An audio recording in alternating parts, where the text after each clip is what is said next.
Dzień dobry Państwu, tu Tomasz Cudowski. Witam w kolejnym odcinku podcastu Estate FM. Gościem specjalnym po raz pierwszy w podcaście, ale także po raz pierwszy w mediach jest najnowsza CEO BNP Paribas Real Estate, Małgorzata Fibakiewicz. Dzień dobry, Małgosiu. Dzień dobry, Tomku.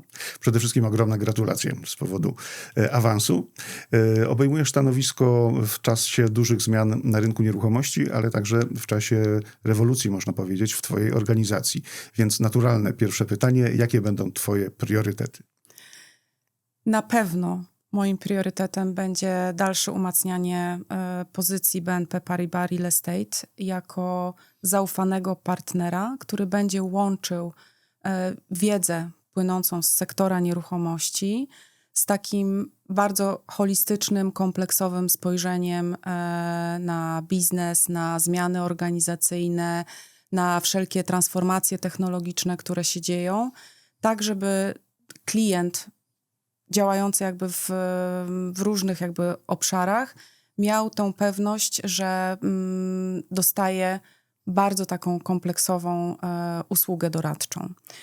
Rynek nieruchomości staje się coraz bardziej złożony. Te decyzje, które są podejmowane przez klientów, one są wielowymiarowe, bo dotykają samych nieruchomości jako nieruchomości, czyli elementu biznesowego.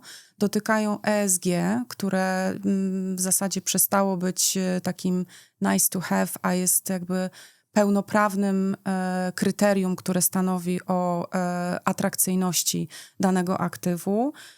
Oprócz tego zarządzanie ryzykiem różnorodnym, bo to mówimy o ryzyku finansowym, mówimy o ryzykach reputacyjnych, o ryzykach operacyjnych, więc to też jakby wpisuje się w ten trend. I dlatego jakby będąc częścią tej grupy finansowej, my mamy jakby wspaniałą okazję do tego, żeby połączyć te kompetencje. Bo to na pewno za nami stoi silne zaplecze organizacji, która działa jakby znowu wielowymiarowo. A z drugiej strony, mając dostęp do tego, my mamy tą unikalną okazję do tego, żeby naszym klientom świadczyć usługi, które są bardzo mocno komplementarne. Czyli łączyć ten nasz serwis nieruchomościowy, czy on dotyczy transakcji, czy on dotyczy property managementu, czy dotyczy wycen, jakby z elementami oferty grupowej, bankowej, tak bankowej, nie wiem, leasingowej, ubezpieczeniowej, związanej z zarządzaniem flotą samochodową. I ja uważam, że to jest jakby absolutnie nasz fundament do tego, żeby dalej budować BNP Paribas Real Estate. Obserwując też bardzo mocno, jak zmieniają się w ogóle oczekiwania klientów, to co powiedziałam, ta kompleksowość, to my nie uciekniemy od tego. To jest coś, co musimy jakby na stałe wpisać w menu naszych usług. I chcemy do tego dążyć, bo chcemy też, bo to daje jakby unikalną możliwość do tego, żeby ludzie się rozwijali, żeby umieli połączyć kropki, ale też żeby dochodziło do integracji jakby z takiej właśnie międzyorganizacyjnej, no bo wtedy też jakby stwarzamy przestrzeń do samorozwoju, ale też do rozwoju organizacji. A powiedz, wpadnę ci w słowo, to są bardzo ambitne zadania. Czy pracujesz już w tej organizacji od ładnych paru lat? Więc pytanie może być retoryczne, ale czy to jest możliwe z tą obecną kadrą, z tym zespołem, który znasz od podszewki? Oczywiście, że tak. Wszystko zależy od ludzi. To, o czym musimy pamiętać, że zmiany, które się dzieją, one nie zachodzą tylko i wyłącznie w BNP Paribas Real Estate Poland. Jako BNP Paribas Real Estate Poland jesteśmy częścią zmian, które się dzieją jakby na poziomie globalnym, co dla nas znaczy jakby paneuropejsko. Dzieje się ogromna transformacja, która będzie dotykała zarówno jakby naszego podejścia do biznesu, zarówno naszego jakby podejścia do funkcji centralnych, które mają wspierać ten biznes, ale też będzie dotykała jakby konieczności nawet nie konieczności. Ja uważam, to jest jakby ogromna szansa dla organizacji, żeby spojrzeć na możliwości uzyskania jak największych synergii, tak na poziomie lokalnym, jak i na poziomie międzynarodowym. Więc będzie to też transformacja technologiczna. Dużo się dzieje w tej chwili w centrali, ale myślę, że to, co mogę jakby powiedzieć, to na pewno będzie to również transformacja na poziomie ludzkim. To znaczy będziemy zapraszali do tej współpracy ludzi, którzy chcą łączyć, którzy chcą budować wspólnie, którzy widzą absolutną przestrzeń w naszej organizacji do tego, żeby dawać coś od siebie, żeby budować innych. I myślę, że mamy wspaniały zespół tutaj w Polsce, który już dawno był gotowy do tego, żeby pracować w ten sposób, więc dla nas, mam nadzieję, to nie będzie aż taka duża zmiana, to raczej będzie ukonstytuowanie tego, jak chcieliśmy pracować już dawno. Coraz częściej mówi się o tym, że nieruchomości to nie tylko budynki. No, kiedyś było to budynki plus najbliższa okolica, tak to nazwijmy. W tej chwili ten sektor nieruchomości jest rozumiany maksymalnie szeroko, tak? Bo to już nie tylko nieruchomości, nie tylko budowle, ale również dane, technologia, cała sfera ESG, ale także ten well-being, tak? Czyli dbałość o pracowników. Jak zmienia się rola doradcy wobec tego na rynku nieruchomości? Rola doradcy już od wielu lat jakby bardzo ewoluuje. Wchodząc trochę jeszcze w moją poprzednią rolę, ja już dawno widziałam, że doradca to nie może być agent, czyli ktoś, kto de facto prezentuje jakby opcje, no i mówi, to jest budynek A, to jest budynek B, to jest budynek C, tak? Tylko raczej potrafi przeprowadzić klienta przez cały proces. To nie oznacza, że my musimy być specjalistami we wszystkich zakresach, no bo nie będziemy jednocześnie doradcą nieruchomościowym i project managerem, ale doradca musi zrozumieć, jakie są wyzwania po stronie klienta i musi tak ułożyć proces i zaprosić jakby do tego procesu takie kompetencje i takich ludzi, które pomogą zrealizować czy to projekt, czy to transakcję w stopniu, który będzie realizował po prostu cele klienta. Więc my dzisiaj wykraczamy musimy wykroczyć jako doradcy, wyjść z tej swojej strefy komfortu działania tylko i wyłącznie jakby w obszarze nieruchomościowym, ale musimy mieć wiedzę i musimy umieć z tej wiedzy korzystać, wiedzę w zakresie ESG, tego właśnie jak zmieniają się technologie, jak te technologie wpływają na to, jak klienci będą się dalej rozwijać. Musimy zrozumieć, jak istotną część procesu stanowią dane, ale też umiejętność integracji tych danych, umiejętność przetworzenia tych danych i skomponowania z tego jakiejś takiej właśnie spójnej strategii biznesowej. To ESG, o którym już wcześniej wspomniałam, ono jest bardzo kluczowe, bo ono przestało być tylko właśnie takim dodatkiem, ale jest dzisiaj bardzo często w ogóle determinantą do tego, jakie budynki jakie nieruchomości wybierają najemcy, w jakie nieruchomości inwestują inwestorzy, co oznacza, że jakby kontynuacja jakby tego trendu, bo on się będzie tylko umacniał, będzie powodowała, że niektóre budynki po prostu będą z automatu wychodziły zwycięsko i gdzieś tam będą w top priority, a niektóre będą musiały podlegać jakimś zmianom, modernizacjom, remodelingowi, refurbishmentowi, żeby tak z Polska powiedzieć, no bo to jest jakby naturalny proces. Ale to też jakby jest znowu taki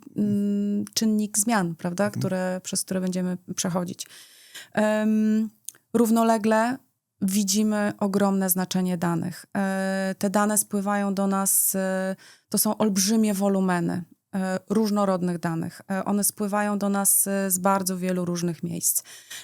Musimy nauczyć się zbierać te dane, agregować je, interpretować je, a potem przekładać je na decyzje klientów, czyli na takie narzędzia, które będą wspierały tę decyzyjność. Czasami obok, a czasami za danymi idzie też wykorzystanie narzędzi z wykorzystaniem sztucznej inteligencji i machine learningu. całe prognozowanie w oparciu jakby o trendy przeszłe, prognozowanie przyszłości, no to jest coś, co może absolutnie dzisiaj wpłynąć na decyzyjność klientów, ale też może wpłynąć na to, jak jesteśmy postrzegani, bo jeżeli jako doradcy umiemy korzystać z tego typu rozwiązań, potrafimy przełożyć to na jakby język korzyści płynących z takich rozwiązań, no to myślę, że klienci też jakby spojrzą na nas jako faktycznie takich doradców, którzy no potrafią ten proces przeprowadzić i wykorzystać wszelkie zdobycze technologiczne, żeby im pomóc. A chciałem cię zapytać o taką rzecz. Podczas ostatniego forum rynku nieruchomości w Sopocie takim absolutnie tematem numer 1 była demografia, czyli to, w jaki sposób ona zmieni, zrewolucjonizuje rynek nieruchomości w najbliższej przyszłości, naprawdę na wielu poziomach. Zarówno jeśli chodzi o funkcjonowanie instytucji, jak i o kształt poszczególnych segmentów rynku. Czy też to dostrzegacie i w jaki sposób zamierzacie na to reagować? No, demografia to nie jest coś generalnie, co w tej chwili jest jakimś szczególnie pozytywnym czynnikiem, no bo mamy chyba wszyscy świadomość, że te trendy demograficzne raczej działają na naszą niekorzyść. Z drugiej strony sam fakt właśnie jakby fakt tworzenia się pewnego rodzaju jakby automatyzacji, narzędzi z wykorzystaniem sztucznej inteligencji może trochę jakby zahamować te negatywne wpływy płynące po prostu z braku ludzi. Więc myślę, że to będzie doprowadzało jakby w jakiejś takiej już średniej perspektywie do tego, żeby pewne proste procesy faktycznie oddawać sztucznej inteligencji, a czynnik ludzki, który zacznie być tym czynnikiem na wagę złota, wykorzystywać do bardziej złożonych procesów. I myślę, że w sektorze nieruchomości jakby to również jakby wykorzystamy, bo jest cała ta sfera analityczna właśnie związana jakby z sektorem nieruchomości. To jest absolutnie przestrzeń do tego, żeby wykorzystywać AI.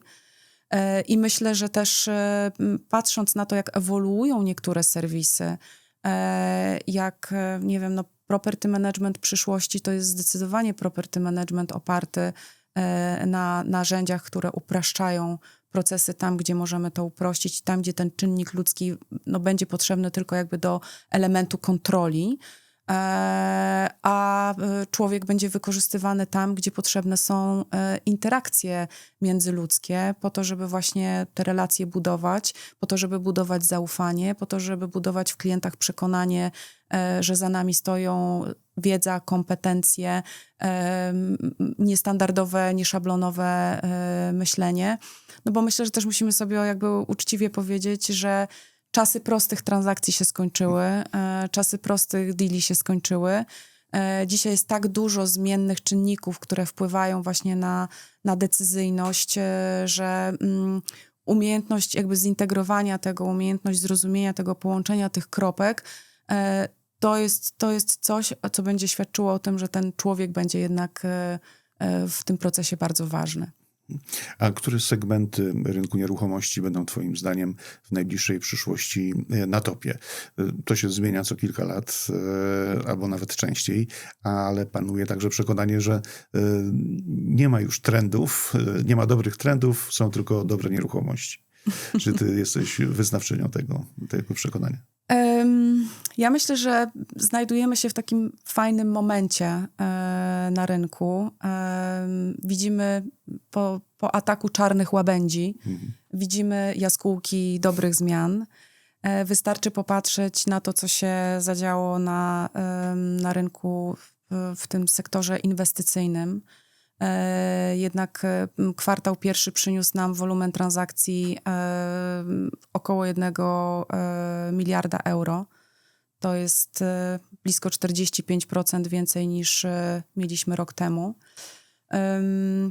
Co tylko jakby potwierdza, że jednak Polska mimo wyzwań geopolitycznych, których no, wszyscy jesteśmy świadomi i od których jakby nie uciekniemy, biorąc pod uwagę, gdzie jesteśmy na mapie Europy, to tylko potwierdza, że jednak jesteśmy postrzegani jako kraj ogromnych perspektyw i kraj, który ma do zaoferowania bardzo dobre jakościowo nieruchomości, które mogą stanowić ciekawą alternatywę dla innych rynków.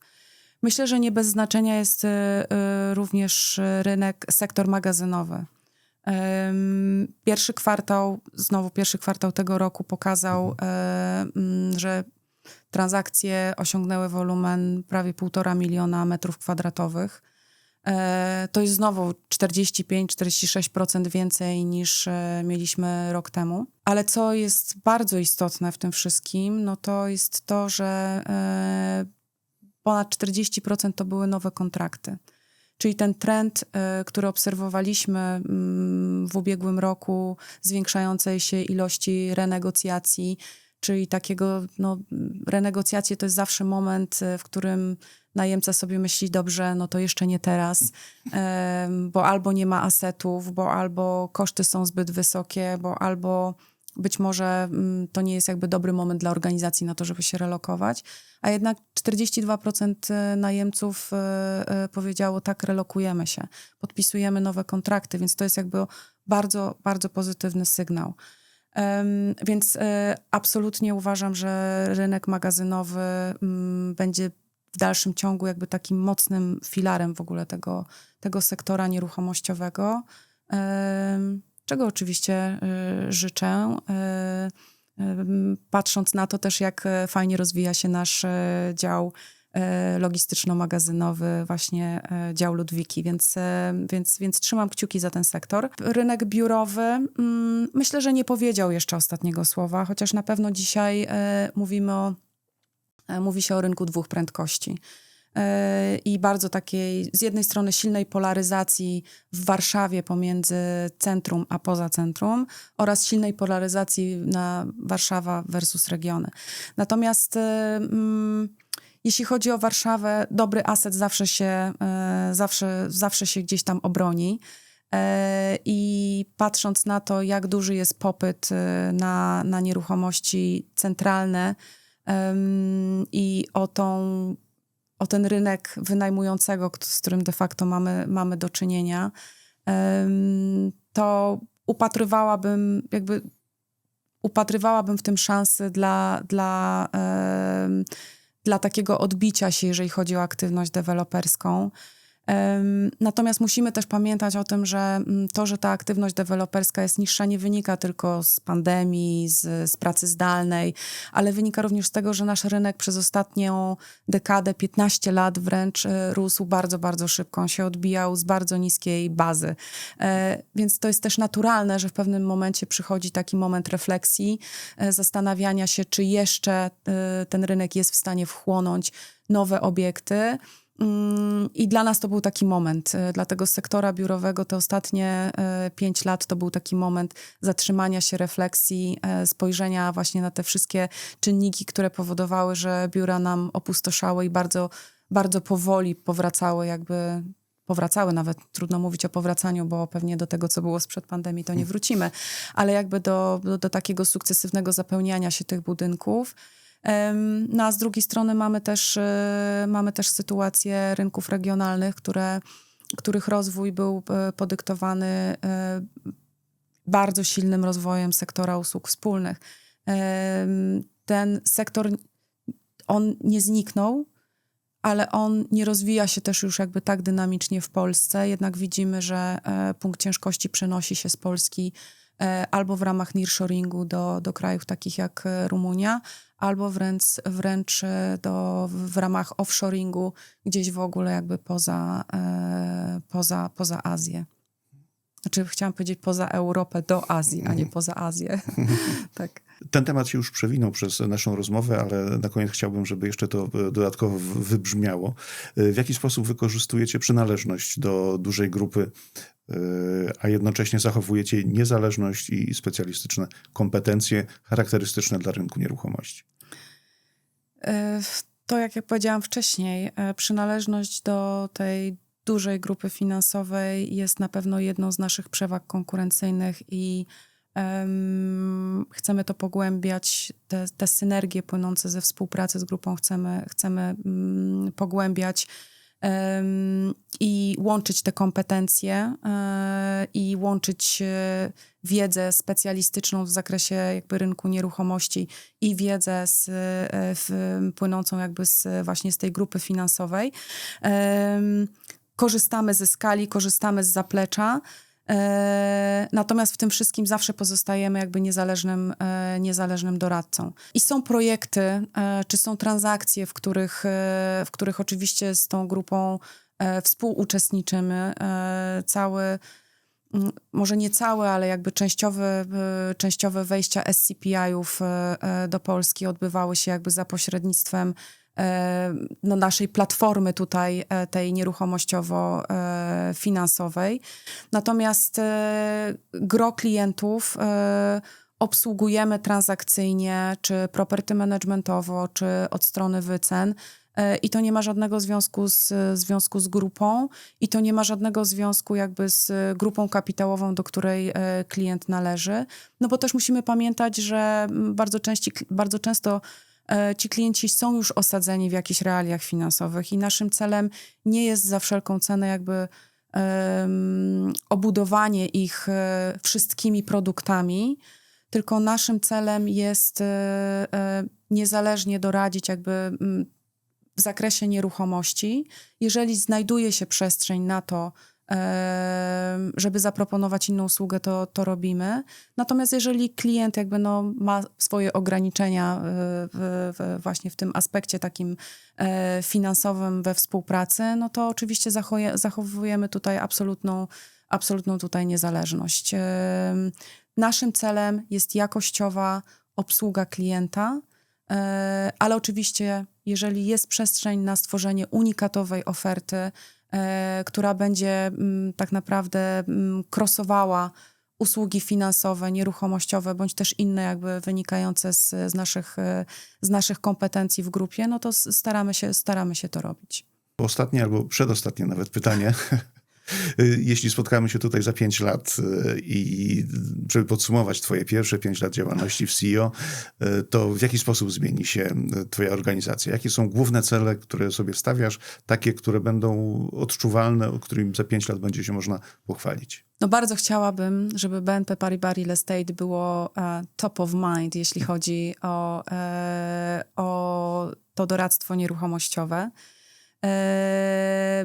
Mam świadomość jakby, że to jest proces, że to jest czas, że to są ludzie i że to jest inwestycja, ale to też są relacje i bardzo chciałabym jakby kapitalizować te relacje, które już udało mi się zbudować w grupie i bardzo chciałabym doprowadzić do sytuacji, w której będziemy wykorzystywać kompetencje grupy jako wartość dodaną dla real estate'u i aby grupa też wykorzystywała kompetencje nieruchomościowe jako wartość dodaną dla siebie. Chciałabym również budować taką międzynarodową percepcję BNP Real Estate. Myślę, że tutaj jakby bardzo pomoże mi ta cała transformacja, która się dzieje na poziomie paneuropejskim, która dotknie wszystkie nasze kraje, bo widzimy jakby ogromną potrzebę tego, ażeby pracować jeszcze więcej jako real estate, ten paneuropejski, pracować z klientami międzynarodowo. I tutaj myślę, że BNP Real Estate generalnie kładzie bardzo fajne podwaliny pod tą współpracę. Nie mogę zdradzić więcej, ale to jest jakby kwestia czasu. Więc silna obecność lokalnie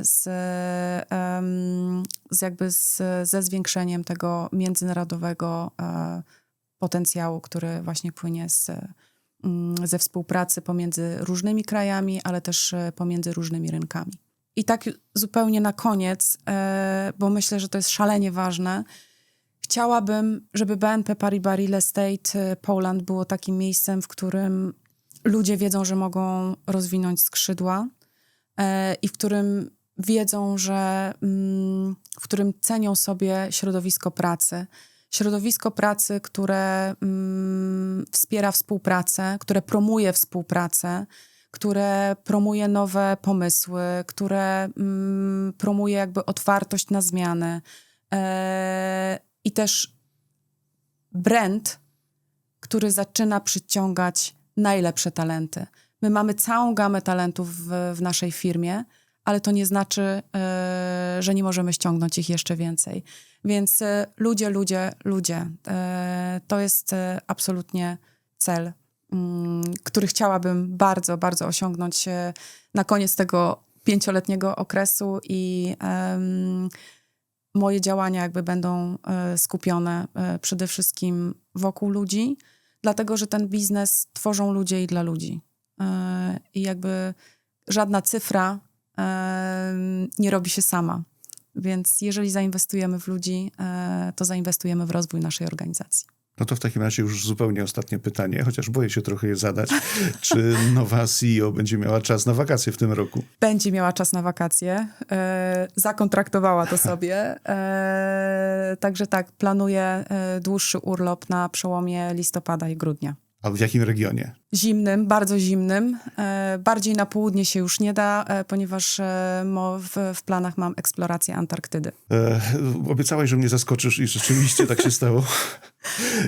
Bardzo ci dziękuję za spotkanie. Oczywiście w imieniu wszystkich słuchaczy, widzów życzę spełnienia wszystkich planów i tych zawodowych, no i związanych z eksploracją nieznanych lądów. Małgorzata Fibakiewicz, nowa CEO BNP Paribas Real Estate, była gościem podcastu. Bardzo ci dziękuję za spotkanie. Dziękuję Tomku, dziękuję Państwu.